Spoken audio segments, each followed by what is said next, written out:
Penn State football recruiting just can't seem to go on a winning streak.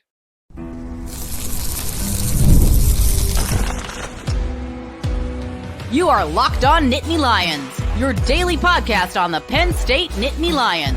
Part of the Locked On Podcast Network, your team every day. You can stop us if you've heard this one before, where Penn State wins a tough recruitment, but loses one that they also had extremely prioritized.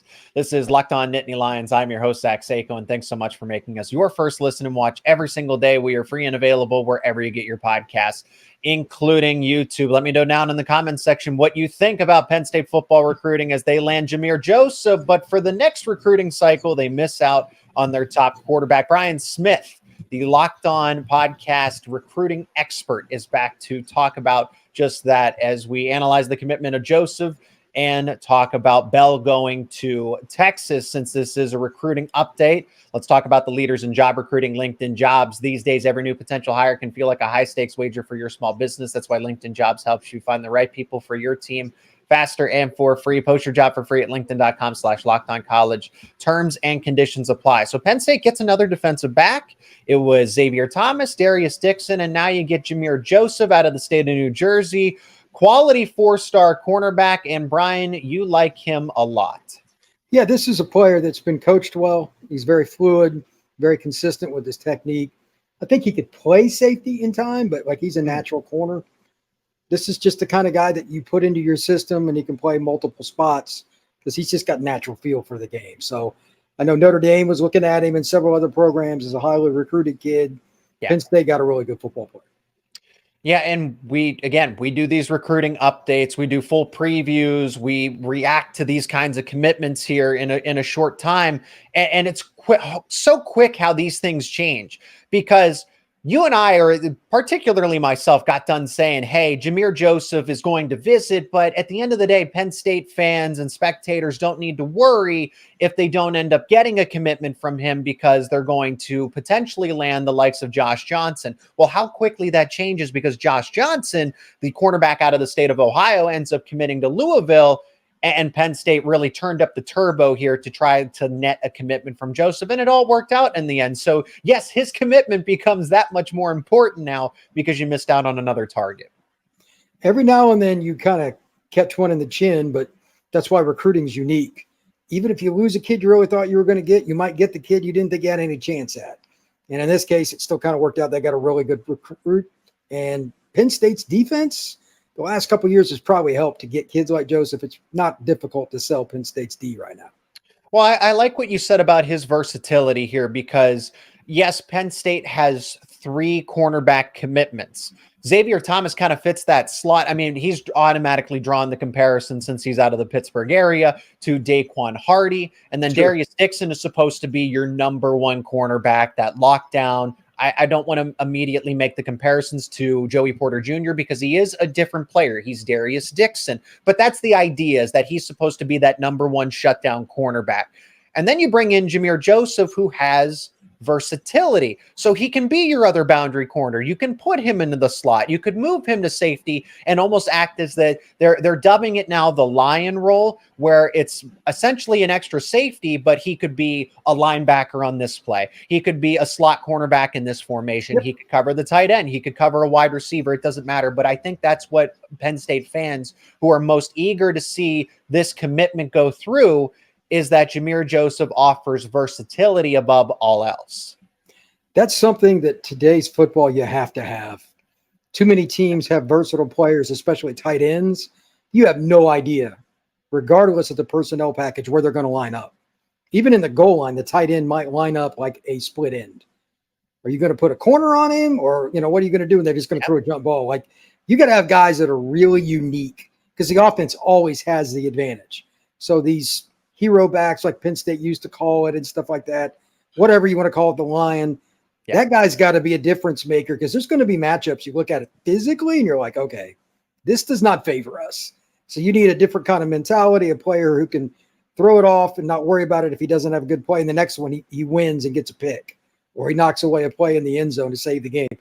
That's what you have to have. So Joseph, really fluid kid, can play multiple spots, and Penn State obviously knows how to coach defense. That's been proven quite often.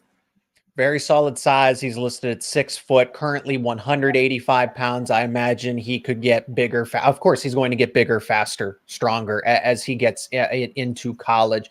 A consensus top 25 cornerback in the nation. So again, Penn State going, Darius Dixon was a consensus top 15. Penn State doesn't go too far down the rankings to get a consensus top 25 roughly. On average, their rivals has him as a number 12 cornerback in the nation. And then a consensus top 10 at a bare minimum. But some rivals, for example, has him as the second best player overall in the state of New Jersey. So again, another quality, high-end defensive back. And I say defensive back because, again, he can move to safety, but you're getting a quality defender above all else with that versatility in Jahmir Joseph. Every now and then you've got to find guys like this because you're going to miss on somebody else. The good news for Penn State, they got Dixon too. Yeah, I think Dixon could do a lot of the same things position-wise, but he might even be more advanced. I mean, he plays at modern day, so it's not shocking. That is about as good a 1-2 punch you're going to get at cornerback in the nation for this class. So hats off to Penn State and their staff.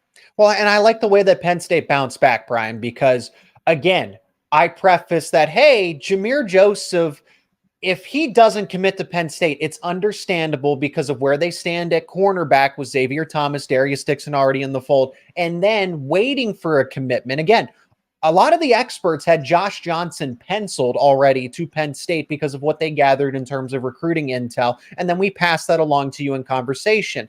Things change. He takes that next recruiting visit to Louisville.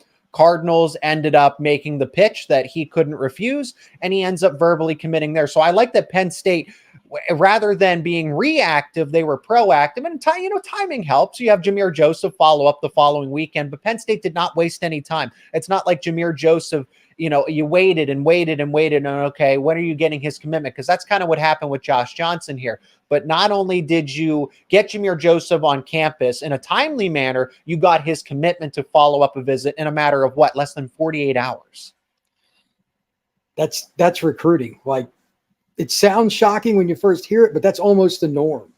It's like your job. You better be able to do it. That's what I mean. Like, you're paid millions of dollars, this staff. You have to take every phone call like it's your last. You know what I mean? This is your only chance. So, again, Penn State staff, as I've said many times, has done a tremendous job of setting themselves up nationally, which it's never really been a national recruiting program, but they've done a great job with it. And now they're still doing really good in New Jersey and getting kids out of Maryland and stuff. And that's why they're a top 10 program. They keep getting kids that they should. Now they get a win in 2025, a significant loss in 2026. Yeah, we got to talk about the 2026 recruiting class because Penn State's quarterback big board takes a hit as Dia Bell commits to Texas. The Longhorns are able to get their quarterback over the Nittany Lions. We'll discuss the impact of that coming up after a word from our sponsors.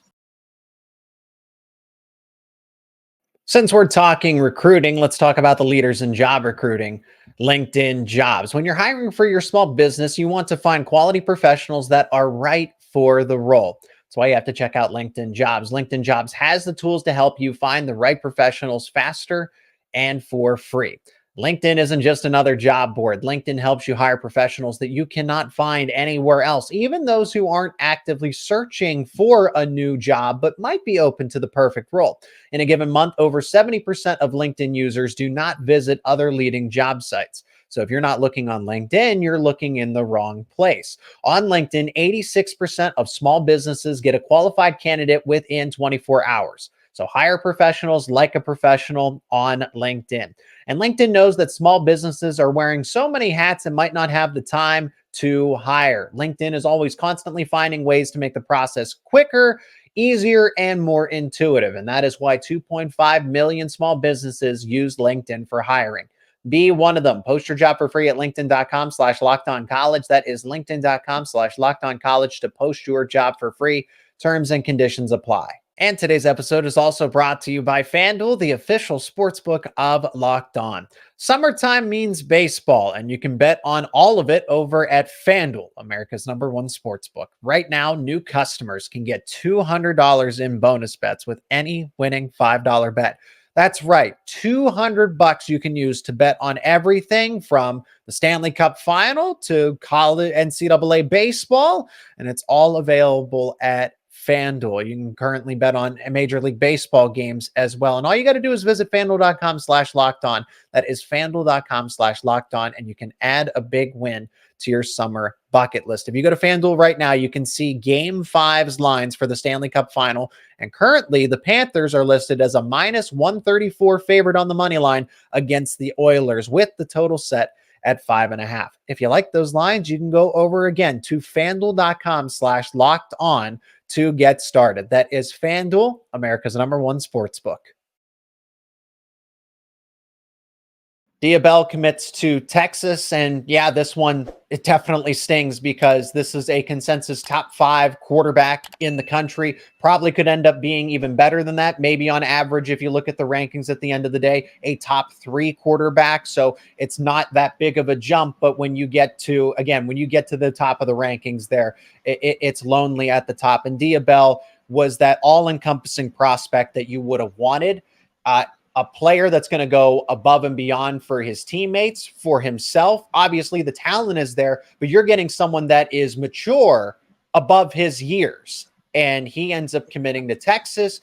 And Brian, this gets a little interesting because I've seen some Penn State fans, and I've communicated with some that are just obviously disappointed in this, and that NIL is the reason that Penn State never had a chance. But all along, we kind of knew that Texas was going to be a strong player in this recruitment.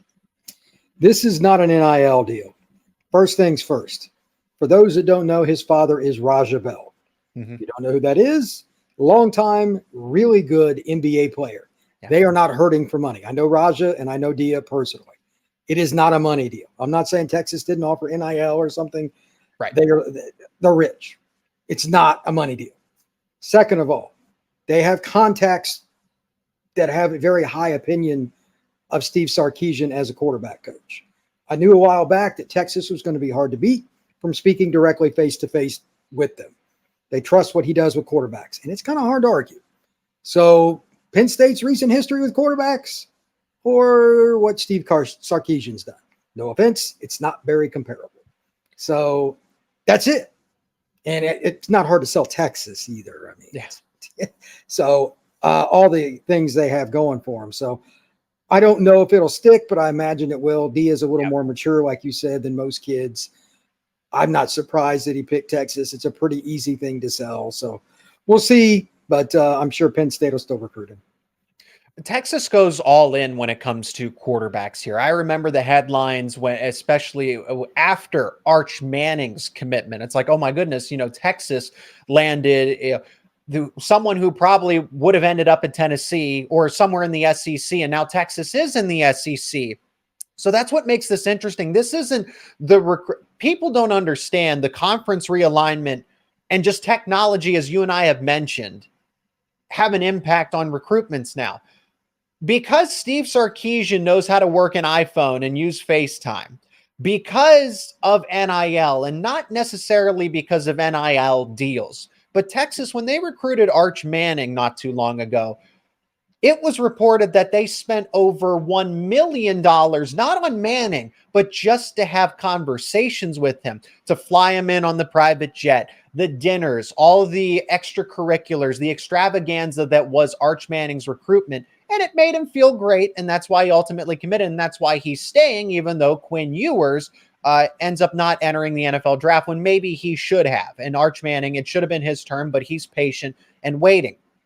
I can't imagine that this recruitment for Diabell was any different, that Texas pulled out every stop. It didn't matter what dollar was spent. This was priceless to land a player that they felt they needed for the class of 2026. And Penn State can't, I don't want to say they can't compete with it, but they're certainly not competing with it for whatever the reason is. They got to have a quarterback have a big year to get a kid like Dia.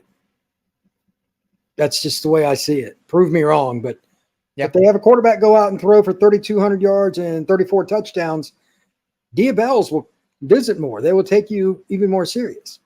It's what have you done for me lately with this generation? Penn State's recent history at quarterback is just not very good. Now, they got a guy that's got all the talent. They've got some good receivers, but they, Need to see it on the field. And the offense coordinator that Penn State just hired, I love, but yeah, he's got to do it with Penn State's players now. So they're going to be under a microscope, my friend. That's important to reiterate here, Brian, and that's what we will finish with. Trace McSorley, as good as he was, people are, well, I just want to be college good. No high school prospect ever says that. I just want to be good in college. I just want to break records in college. They want to go to the NFL. So they want to succeed in college, but then they want to be developed and go off to the pros as well. So Trace McSorley, Sean Clifford being 5th, 6th round draft prospects doesn't cut it for them. Sean Clifford holds records. Trace McSorley holds records. Drew Aller had an up and down season his first year as a starter. It doesn't back up when, hey, Quinn Ewers is in a first round conversation, right? Jaden Daniels is going off as the 2nd overall, went from a 4th, 5th round grade to his time at Arizona State to being a top 3 pick in the draft after he spent some time at LSU. Same thing with Joe Burrow. So that's what you're up against, and Penn State is not doing that. That's going to do it for this quick recruiting update here on Locked On Nittany Lions. Brian, again, in just a matter of hours' time, we will be previewing the next round of official visits for Penn State. So thanks for, again, on short notice, for coming back on the show, and can't wait to chat with you again real soon. Thank you very much. I appreciate it. And once again, thanks so much for checking out this episode of Locked On Nittany Lions. Be a part of the discussion down in the comments section. What do you think about Penn State getting a commitment from Jahmir Joseph, but losing one of its priority targets for the class of 2026? And if you enjoyed this episode, leave a like on it, share it with friends and family. And if you're not already, become an everydayer. Subscribe to Locked On Nittany Lions on YouTube and wherever you get your podcasts for the latest conversations around your favorite Penn State sports teams. And of course, don't forget, Locked On has launched the first ever national sports 24/7 streaming channel on YouTube, and now it's available on Amazon Fire TV in the free Fire TV channels app. Locked On Sports Today is here for you 24/7, covering the top sports stories of the day with the local experts of Locked On, plus the national shows covering each and every league. You can find Locked On Sports Today now available on YouTube and the free Fire TV channels app.